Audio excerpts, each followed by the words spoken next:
In today's video, I'm going to be repotting and sharing with you 5 things you ought to know when it comes to caring for these beautiful indoor plants, the rubber tree.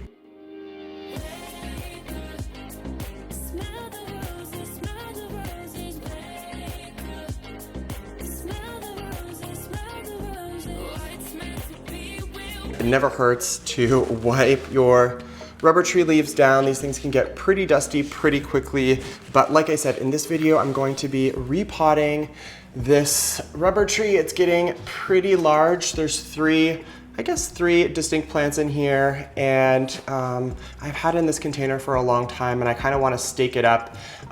These two were kind of reaching for the light, and this third one's just kind of doing its own thing and not growing as quickly.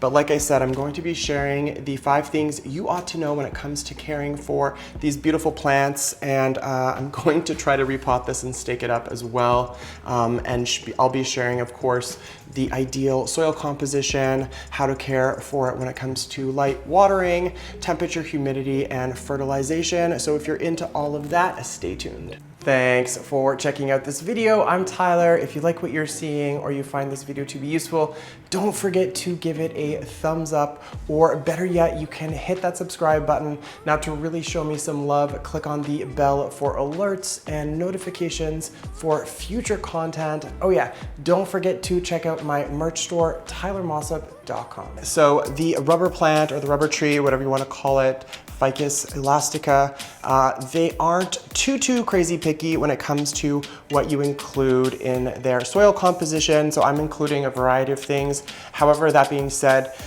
they do consume their soil, and they do appreciate an acidic soil. So that is why I'll be using mostly, I would say, 2 or 3 parts peat moss.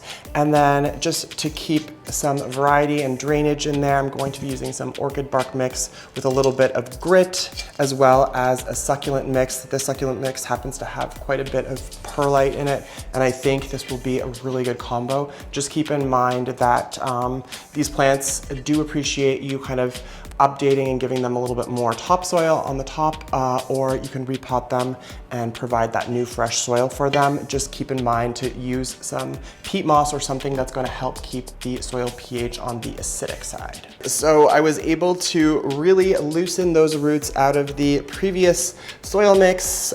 These look really nice and healthy. Definitely some larger roots in there considering the size. I'm not too surprised that I do have some larger roots, but this is going to be perfect, and this is really going to help me re-stake the plant so that I can get just some more vertical direction on some of these 3 rubber plants that I have coming out. I'm going to be putting this in the new container, but yeah, there you go. Look at those nice healthy roots. So that was definitely a 2-person job, but we've accomplished a lot. The rubber plant, as you can see, is currently in this new container that took up a lot of soil mix, and was able to use, again, a little bit heavier on the peat moss there for the soil pH. Now, I did go ahead and already put in 1 sort of bamboo stake and used some Velcro, and I believe I'm gonna go ahead and do that for this second piece here. So let me just go ahead and grab my bamboo stake from the ground, and I like to do this, as you know, once all the soil's in there. The root ball's in the middle, and I'm putting this kind of on the edge, so it's not going to impact or crush any of those roots. And now I can kind of just guide this piece here, and apologies if you can't really see me, but this should be, let's see what my other one looks like. I think I'm gonna use my other bamboo stake. This one's a little bit sketch. Let's see here. All right, let's see if this one's a little bit better as I knock the other plants down. All right, there we go. All right, so get that stake nice and firmly in there. Let me cut a piece of my Velcro tape, which I love to use.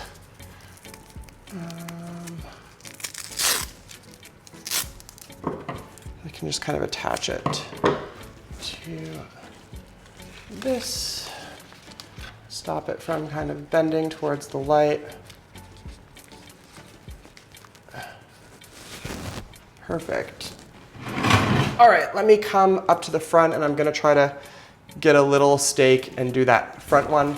So be right back. Let's jump into some of those other crucial care tips that you ought to know. We've covered the soil composition, but we need to jump into the rest of the crucial care tips. So in terms of light, these guys love bright, really great bright indirect light, so keeping these inset from a south-facing window is ideal.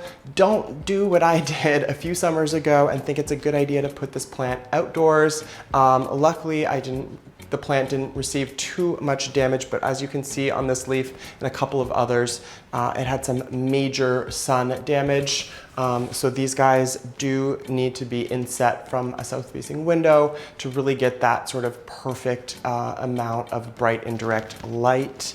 Now, when it comes to watering your rubber plant, these plants are definitely not, they don't want to be left unwatered. They're not drought tolerant, I guess is what I'm trying to say. So really best to kind of keep your, eyes on this plant on the soil, and you can use the finger test to basically touch the topsoil, and if that's dry on the first inch or two, that's a really great indication that it's time to water these plants. And also if there are some leaves curling, probably another good indication that it's time to water this plant. So generally speaking, I think this one, with the exception of these burnt and crispy leaves, I have a couple of those, and I just gave these a really good rub down with some paper towel, help get rid of the dust. But there's a ton of new growth. It seems to be relatively happy, which is great. So yeah, you're definitely gonna want to make sure that you're watering this regularly and that it's getting that great bright indirect light. Let's jump into temperature, humidity, and fertilization next. So when it comes to temperature, humidity, and fertilization, there are a few things to keep in mind as well. So these plants generally like, humidity isn't a bad thing. You definitely don't want to keep them in dry environments. So using a hygrometer or a humidifier to keep the levels of humidity up is going to be best. Now when it comes to temperature, it's the same thing, moderate sort of temperatures, all of the things you would think of, but definitely some things to avoid. The rubber plant or the Ficus Elastica does not appreciate and does not want any sort of cool draft. So if you have it right beside a vent where AC is blowing out of or something like that in the summer, best to kind of move it away from that where it's getting a more moderate temperature and it's not being exposed to any sort of blast of cool air or strong drafts. It's going to be a lot happier. And these plants definitely need to be fertilized. I would go ahead and use a liquid diluted balanced fertilizer throughout the spring and summer to keep these happy. And another tip that I want to throw in there is if you're noticing that you're having a lot of space between each of the nodes that the leaves are coming out of, so it's getting what we like to refer to as leggy, or it's getting very tall very quickly, you may want to reconsider the conditions. You may be over fertilizing. It may be not getting the light that it needs. So if you have a rubber plant that's kind of looking a little janky or a little bit taller than it should with the leaves and the nodes kind of a lot of space between them, then I would really advise that you reconsider kind of what your setup looks like, or how you're treating your rubber plant to make some changes to get it looking a lot healthier and better. Definitely have some work to do on my own. As I said, I thought it was a good idea to put this outside for a couple of days, and it just burnt some of these leaves to a crisp, but I think over the last 2 seasons, it's done much better and the new growth is looking much happier. So I hope that helps you guys when it comes to caring for your rubber tree and those 5 things that you ought to know. Leave a comment down below if you have any questions whatsoever. Hope you enjoyed this video. Until the next one. Well, that's it for me. Don't forget to leave a comment down below. Definitely give this video a thumbs up, hit that subscribe button, and yeah, miss you guys already. Until the next one.